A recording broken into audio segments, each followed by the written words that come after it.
You're listening to the Decisive podcast, insights and analysis to empower confident decision-making.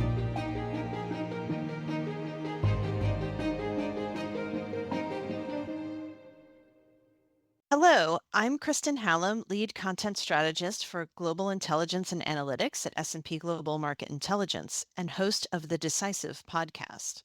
In this episode, we focus on the recent election in South Africa and the potential impact on the country's business landscape. Joining me for this discussion is Lange Malimela, Senior Africa Analyst on the Country Risk Team at S&P Global Market Intelligence. Welcome back to the show, Lange. Thank you very much, Kristen. It's good to be with you.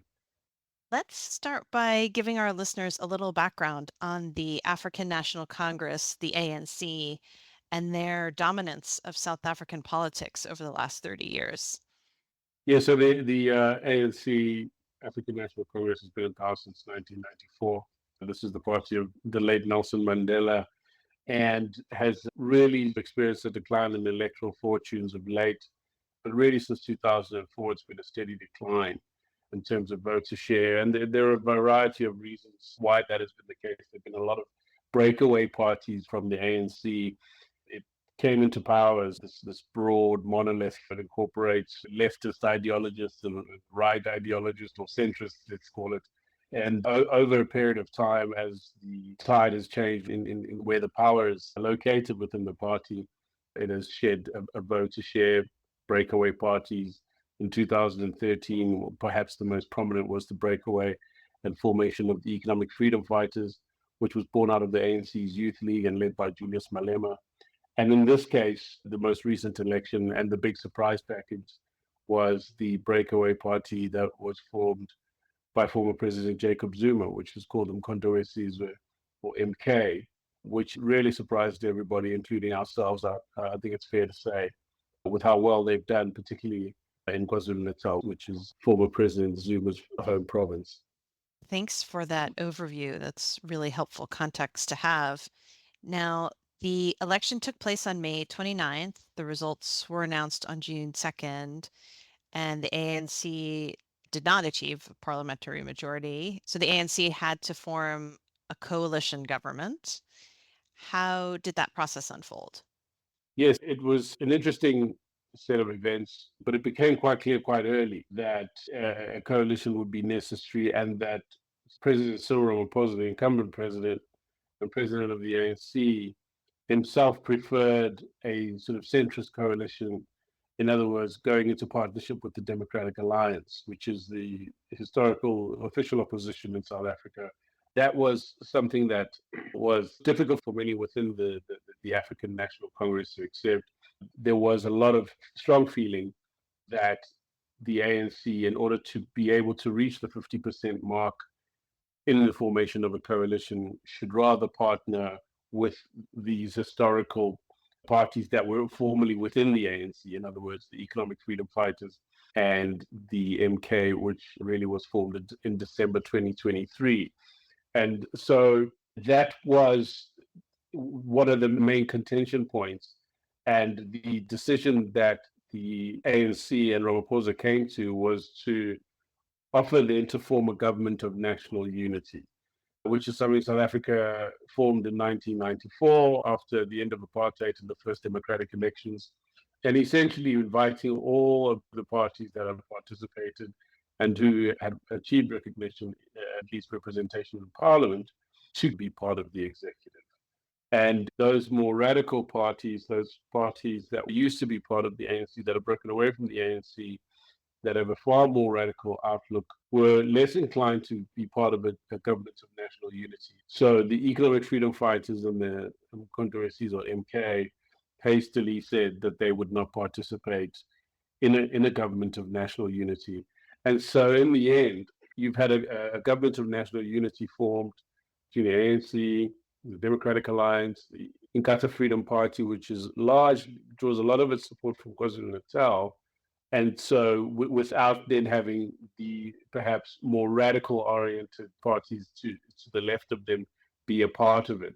And in a way, that's really worked out in Cyril Ramaphosa's favor, who himself came in 2018 initially very much on a reform ticket on a sort of institution rebuilding, investment attracting ticket after the Zuma years, which had been quite troublesome from a state capture and corruption point of view. Very interesting coalition building there. We're going to be talking about what potential impacts that might have. But first, I wanted to ask you about the key issues driving voters in this election. What were some of those issues? The ANC lost a significant amount of its vote somewhat unexpectedly due to just the fracture within it.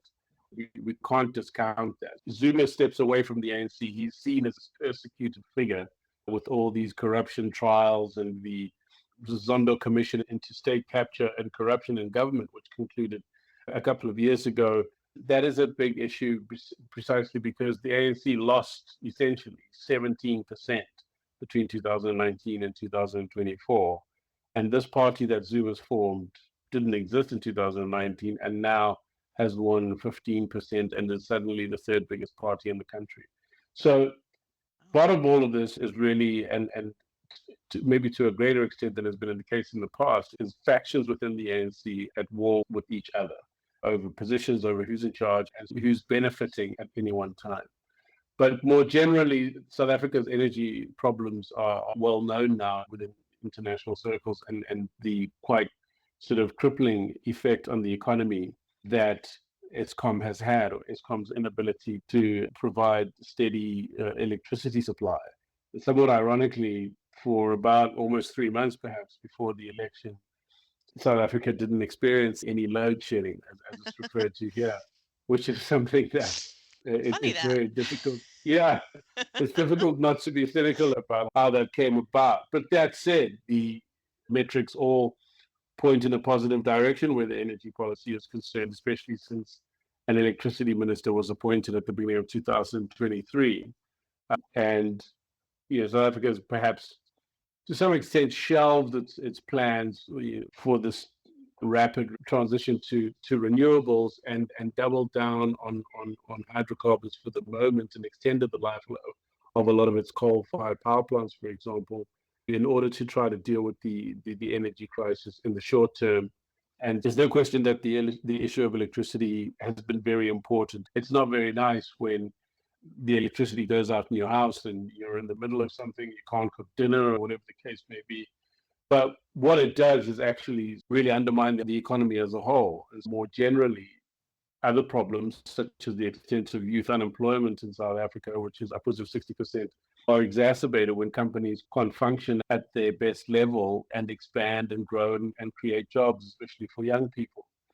Beyond that, and still within maybe the realm of state-owned enterprises, there's been the really quite catastrophic situation at Transnet, which is the state-owned road and rail company, which has been in a difficult position for some time. The port down in Durban has struggled a lot, and the rail and port infrastructure has let a lot of the mining companies down. Just as an example, whose capacity to export their goods has been severely undermined in recent years, and that again has wider consequences because mining being probably South Africa's highest foreign exchange earner, for example, it's an inability in general to deal with the systemic issues for South Africa under the Ramaphosa administration, to make strides in dealing with some of these major structural problems that would have been a major driver in how poorly the ANC performed and the way that people voted.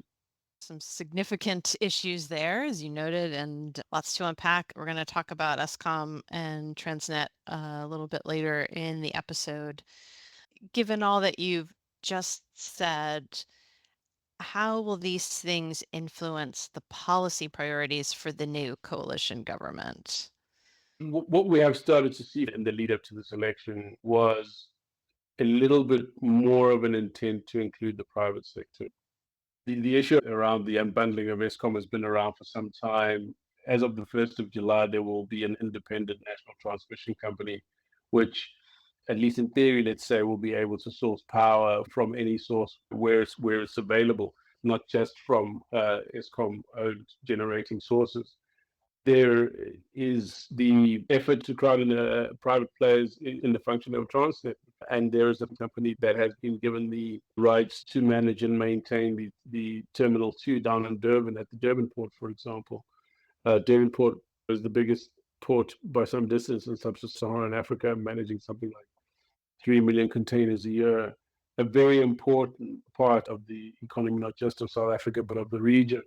And with the now more centrist oriented government, one is likely to see an acceleration in those things. Although the ANC won't abandon, in all likelihood, its core base, in the sense that we are likely to see continued tightening of local content requirements, black economic empowerment requirements, quite strict regulation around where products are sourced, hiring, and all of that, even though the private sector will still be encouraged to come in and participate in these areas.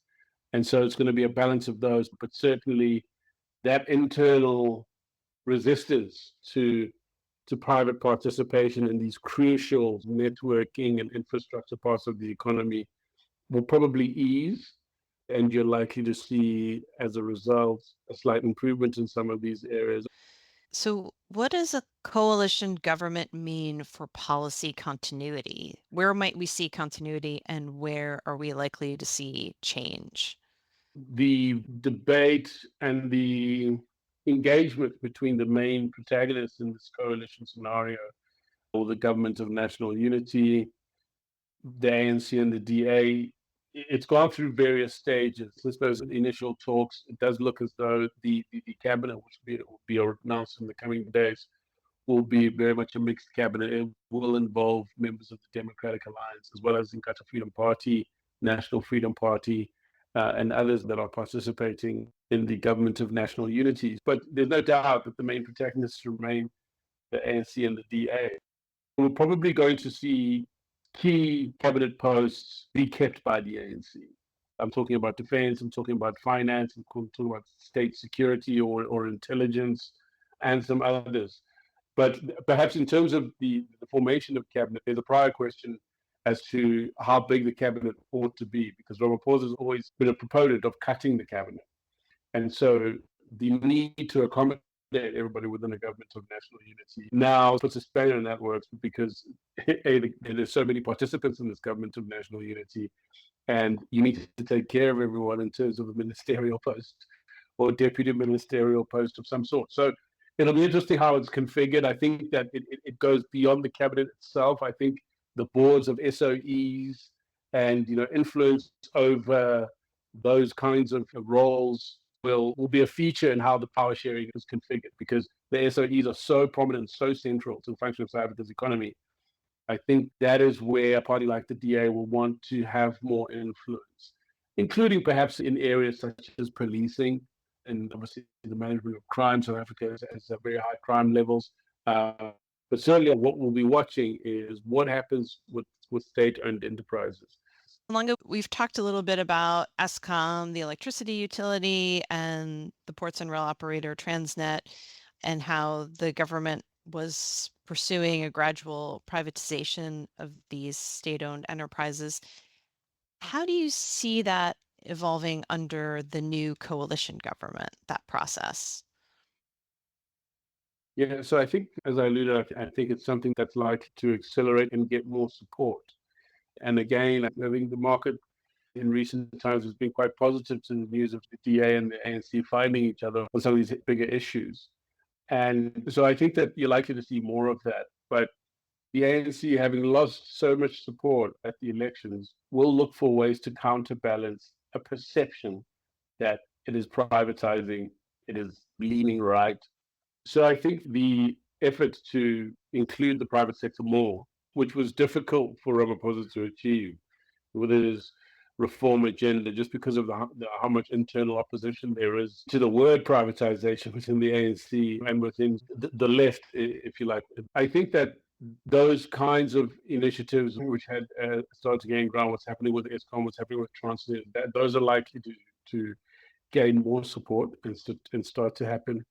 But one of the things I think in terms of policy direction, policy implementation, at this crucial moment in South Africa's politics, now that the ANC is being forced to co-govern, that needs to be understood, I think, is that there's a way that the ANC has always done things, and there's a way that its leadership, especially the upper crust, if you like, of the bureaucracy within the state, has always done things.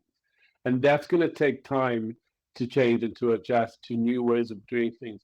Certainly, in theory, new and higher levels of accountability, stronger oversight will ultimately come to bear on the bureaucracy, but it will take time for it to catch up to new ways of doing things and really start to create more efficiency. So there is a switch, there is a change coming, but it'll take time to actually manifest, in my opinion. It won't happen overnight. Change rarely does.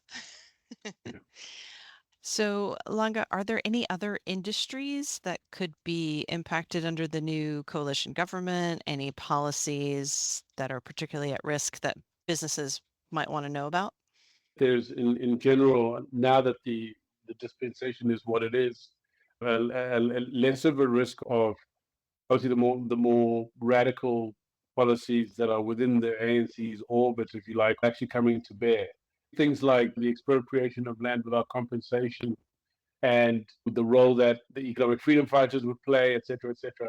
Those kinds of things can be put to bed. I think that there are very far-reaching and deliberate projects aimed at achieving transformative land reform in South Africa, but it's likely to be done in a far more responsible way than perhaps was once feared, certainly from the outside, from people that were close to the situation, because of how loud at one stage the drums were being beaten around the expropriation of land and property rights in general.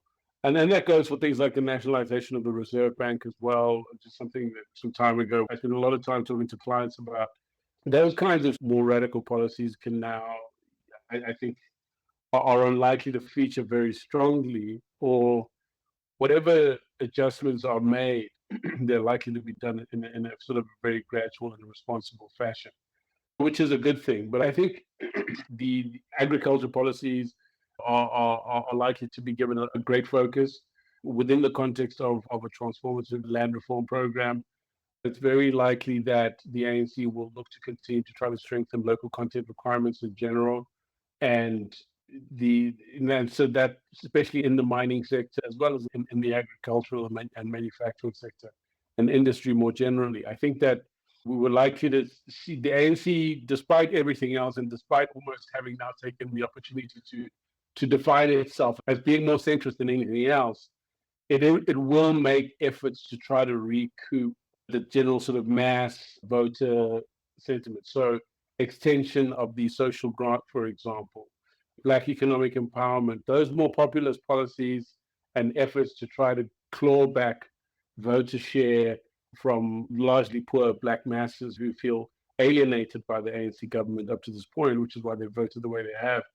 It will make efforts to try to claw back those votes, whilst at the same time trying to accelerate these reforms, which they feel that can really get the economy on a much higher growth track, and ultimately then have a wider impact of creating jobs for young people, improving the state's revenues around we go. Let's talk foreign policy for a moment. Do you see any impact from the election on South Africa's relations with the BRICS alliance in particular, or any other foreign policy relationships you want to highlight, Longa? I don't think that there is much of a shift coming in terms of foreign policy. That's one of those areas where the ANC will continue to maintain a tight grip. We've already heard utterances to that effect coming out from the government of Cyril Ramaphosa, even during his inauguration speech on the 19th of June. We're likely to see a continued effort to engage with the BRICS countries to try to grow BRICS. We saw with the Ukraine peace effort during the G7 meeting just not that long ago that South Africa again took the opportunity to straddle both sides or to be non-committal. So the tone and the language has not changed one bit from South Africa. It still very much intends to not upset Russia, however it participates in the geopolitics. And so that suggests to me that you're not going to see any change in terms of its BRICS participation, its effort to try to leverage BRICS to grow its influence around the world and to see itself almost as an entry point into the African continent for BRICS and its partners, both old and new. So, Lange, what indicators will you be keeping an eye on in the early days of the new government? We're all waiting with bated breath to see what the cabinet appointments are going to be. And now that we know that the Democratic Alliance will be in cabinet, because that is going to have a massive effect on policy implementation. That is an important one.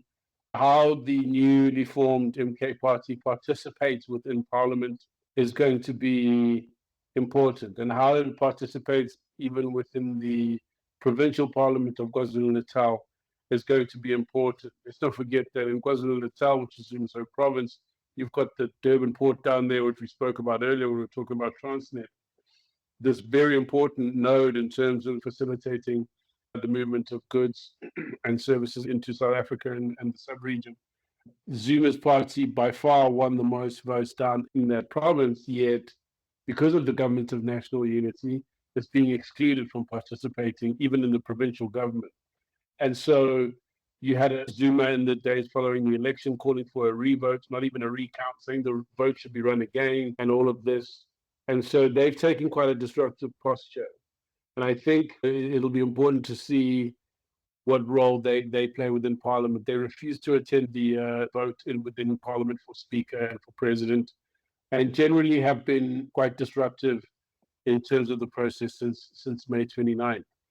I think that there is an elevated risk of violence down in KwaZulu-Natal the more the MK sort of is excluded from the leadership and the mainstream politics of that province.